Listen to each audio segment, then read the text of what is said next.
Radio Lomé, il est 12h30 minutes.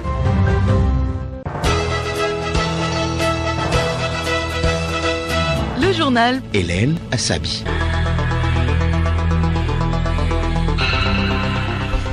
Mesdames et messieurs, bonjour et merci de rester avec nous pour le grand journal de la mi-journée. Au sommaire, lancement ce matin des activités du réseau Men Engage Togo.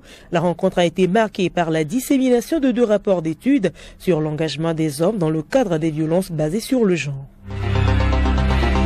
Les acteurs de la santé ont pour leur part procédé hier à la dissémination du plan national de communication sur les risques de santé publique en situation d'urgence 2020-2022. Les travaux organisés par le ministère en charge de la santé se sont déroulés à Sokodi. La Centrafrique se trouve à un tournant décisif, c'est ce qui ressort du nouveau rapport de l'ONU qui vient d'être publié. Le document fait le point sur la période pré- et post-électorale marquée par des violences des droits de l'homme. À découvrir dans ce journal. Sport football, préparatif de la saison 2020-2021, la Fédération togolaise de football a rencontré ce matin à son siège à Kégué les présidents des clubs D1 et D2. Au menu des discussions, les règles qui vont régir la saison dans le contexte du coronavirus.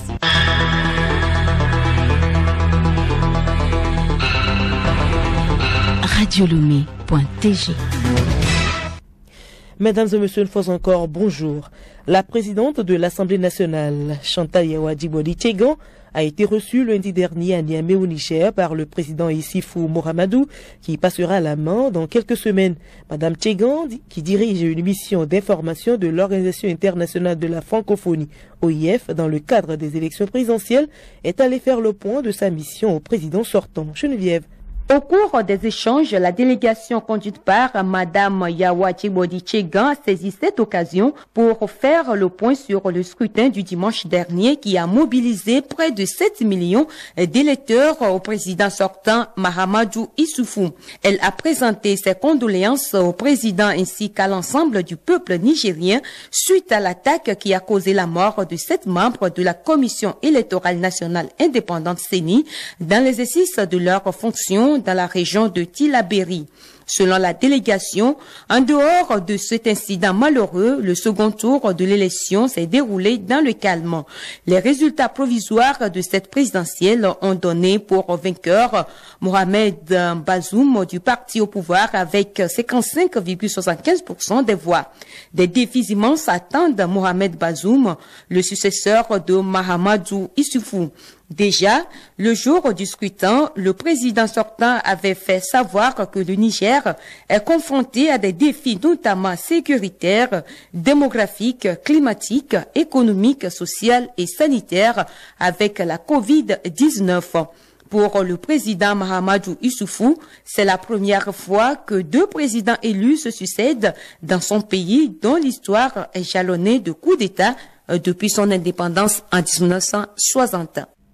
Merci à vous Geneviève Pognon et rappelons que ces résultats provisoires qui ont donné pour vainqueur Mohamedou Banzou du parti au pouvoir ont été annoncés hier par la Commission électorale nationale indépendante, même si le président de la commission a précisé que ces résultats étaient provisoires et soumis à l'analyse de la Cour constitutionnelle, ils sont déjà contestés par l'opposition. Et je vous l'annonçais en titre, un atelier national de dissémination de l'étude qualitative sur la masculinité, la féminité et les relations de genre au Togo et l'analyse de la politique nationale du genre du Togo se tient depuis ce matin à Lomé. Cette rencontre couplée du lancement officiel des activités du réseau Men Engage Togo vise à vulgariser les résultats de la dite étude et l'analyse de la politique nationale de l'équité et de l'égalité genre du Togo. Abidé Lemou. Le réseau Men Engage Togo, avec l'appui de l'ONG Alliance Fraternelle, Aide pour le développement AFAD et le groupe de réflexion et d'action Femmes, Démocratie et Développement, a réalisé en 2019 une étude qualitative d'envergure nationale afin de cerner les concepts de masculinité et de féminité, ses liens avec les violences basées sur le genre et les facteurs de blocage et leurs conséquences sur l'équité genre et la santé sexuelle et reproductive. Écoutons le coordinateur de Men Engage Togo, M. Kokou Edem Agboka. Avant de s'implanter sur un terrain, il est normal de voir la situation qui prévaut sur ce terrain. Et donc, comme nous sommes un jeune réseau en train de nous implanter au Togo, nous avons voulu scanner l'environnement du Togo pour voir qu'est-ce que les gens pensent de la masculinité, de la féminité et des relations de genre. C'est ce qui sous-tend cette étude que Meningage a commanditée. L'étude nous a révélé qu'il y a deux acceptions de la masculinité. La masculinité toxique ou hégémonique que nous vivons tous les jours est celle de la force, de l'expression, de la domination sous toutes ses formes par l'homme, et aussi la masculinité positive, celle qui promeut le bon vivre, l'harmonie, la compréhension, la relation mutuelle avec l'autre, surtout avec la femme, la fille, et qui prédispose à l'harmonie de la société. Quels sont les résultats attendus à l'issue de cet atelier? Madame Bernadette Assionvi-Tomiti, secrétaire générale adjointe du GF2D. Les résultats attendus, que l'impact des hommes et des garçons dans la lutte contre les violences basées sur le genre soit significatif, que cet impact soit mesurable et que nous puissions tous apprécier l'évolution de la société par rapport à leur action. Le réseau Meningage est un réseau mondial de personnes physiques et morales qui compte agir sur les hommes et les garçons pour la promotion de la justice et l'équité du genre.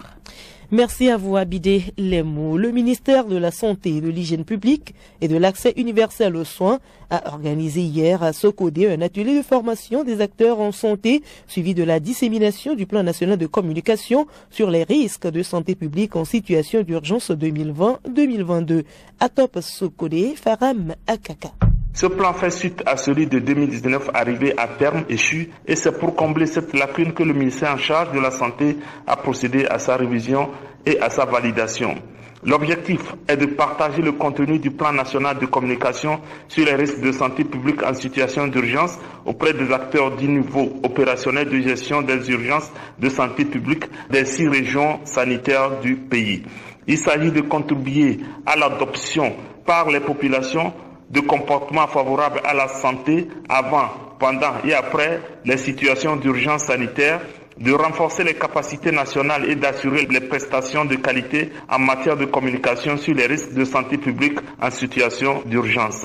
Cet atelier se situe dans le cadre du programme régional d'appui à la préservation des pandémies dans la région de la CEDEAO. Il a regroupé les agents de santé, des responsables d'ONG et des médias, des agents de l'environnement, de l'agriculture et de l'Agence nationale de la protection civile venus de Blita, Sotobois, Sokoré et de Mo.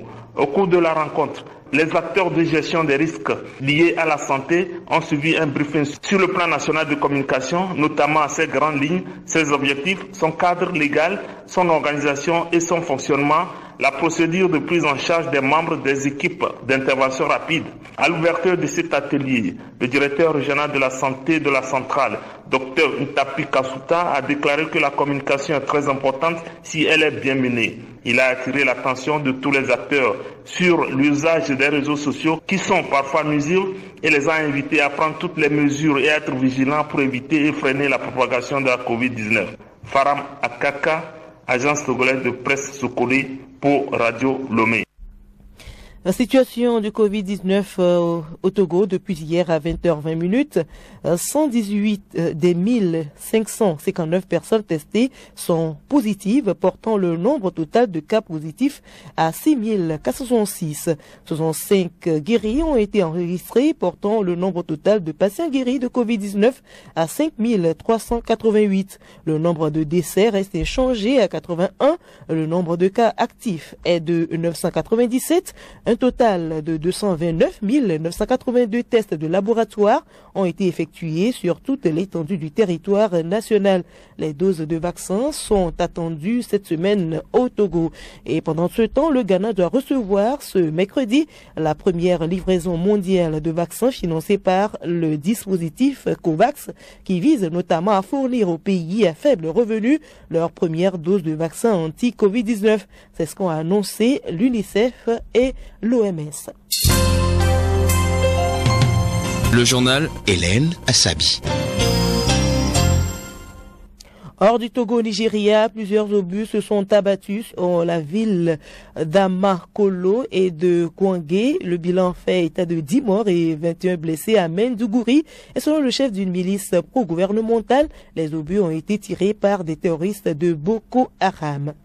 Le nouveau rapport du secrétaire général des Nations Unies sur la Centrafrique vient d'être publié. Il est donc décortiqué les événements survenus depuis le 12 octobre et fait le point sur la période pré- et post-électorale. La Centrafrique a été confrontée à une hausse importante des violences pendant la période électorale avec la formation d'une nouvelle coalition armée qui a mené une offensive sur Bangui et perturbé le scrutin. Charlotte Harrer.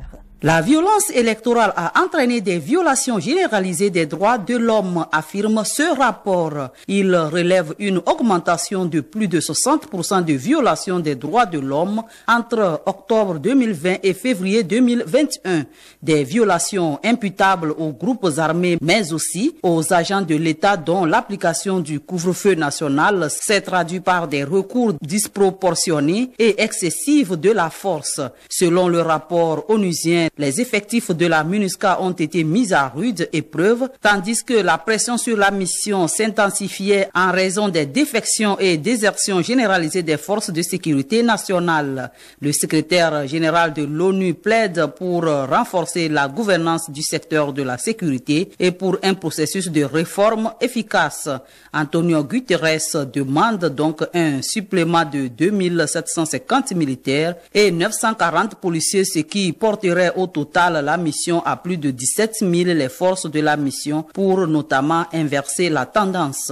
Le rapport souligne enfin l'aggravation de la crise humanitaire. Plus de la majorité de la population a besoin d'une aide humanitaire aujourd'hui. Les incidents contre les acteurs humanitaires sont en progression. En janvier 2021, 66 incidents ont été répertoriés. C'est le plus grand nombre jamais enregistré. En 2020, ce sont 424 incidents qui ont eu lieu, faisant 3 morts et 29 blessés. Depuis la mi-décembre, environ 240 000 personnes supplémentaires ont été déplacées en raison des violences liées aux élections. La moitié de ces déplacés n'a pas encore pu rentrer chez elles. En RDC, les autorités sont encore dans la tourmente après le meurtre de l'ambassadeur d'Italie, son garde du corps et un chauffeur congolais du programme alimentaire mondial lundi dernier au nord de la ville de Goma. Le président Félix Tshisekedi a présidé une nouvelle réunion de haut niveau sécuritaire au palais présidentiel hier. Il a été décidé que désormais, plus aucun ambassadeur ou chef de mission diplomatique ne sera autorisé à quitter la capitale Kinshasa sans avoir informé le chef de la diplomatie congolaise et les services de sécurité.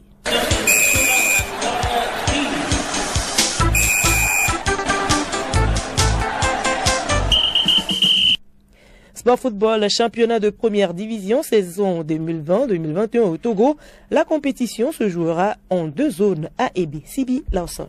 L'annonce a été faite ce matin à la rencontre qu'a tenue la FTF avec les présidents des clubs D1 et D2 à son siège à Kégué. Chris Daké, secrétaire général de la FTF. La première division, saison 2020-2021, se compose de 2 groupes, du groupe A et du groupe B.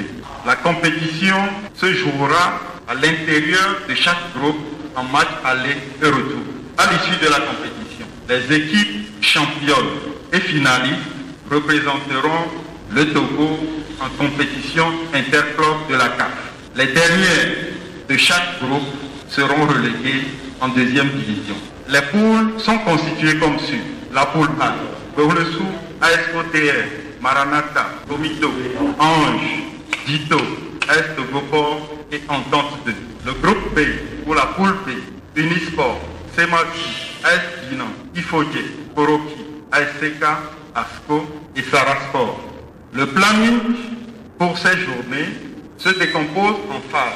La première phase, et donc c'est le démarrage du championnat, ce serait le 20 mars. Et cette première phase, qui est une phase de groupe, prendra fin le 19 mai 2022. À l'issue de cette première phase, les 2 premières équipes de chaque poule vont jouer les playoffs. Et ce serait en match de demi-finale aller et retour, le 30 mai et le 6 juin. Les 2 équipes vainqueurs des demi-finales se retrouvent en finale pour la finale le 13 juin. Et ce sont ces 2 équipes qui représenteront le Togo en compétition interclub de la CAF, c'est-à-dire le premier va jouer la Champions League et le second la CONCACAF. Stade retenu à cet effet. Dans la zone nord, il y a les stades de Kara, Sokodé et le stade d'Atapamé sera en appoint. Dans la zone sud, le stade municipal de Lomé, le stade de Kédé, le stade d'Asrosa et le stade de la JCA. Ce qu'il faut retenir de ces stades, c'est qu'aucune équipe ne recevra sur son terrain. Ce sont des terrains qui sont retenus pour la compétition. Et donc, la commission d'organisation des compétitions et d'homologation des matchs fera un travail objectif afin de programmer les journées de façon à ce que les équipes ne reçoivent pas sur leur propre terrain. Les journées de ce calendrier de 1 se présentent en J1 et J7 en match aller et J8, J14 en match. Au niveau du protocole sanitaire, globalement, chaque joueur devra se soumettre à 7 tests pour la saison. Les arbitres feront également leurs tests compte tenu de leur désignation.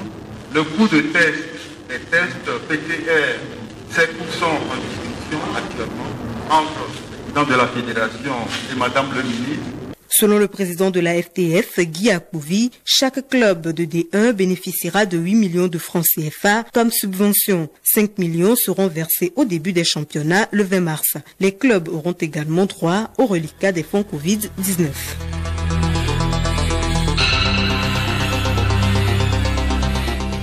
Voilà, ainsi se referme ce journal. Le rappel des titres.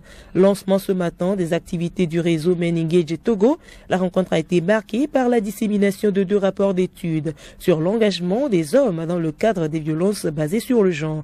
Et puis, les acteurs de la santé ont pour leur part procédé hier à la dissémination du plan national de communication sur les risques de santé publique en situation d'urgence 2020-2022.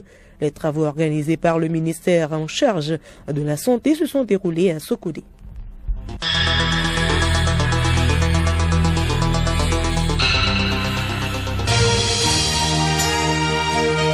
Radio Lomé, boîte postale 434, email radiolomé@radiolomé.tg. radiolomé.tg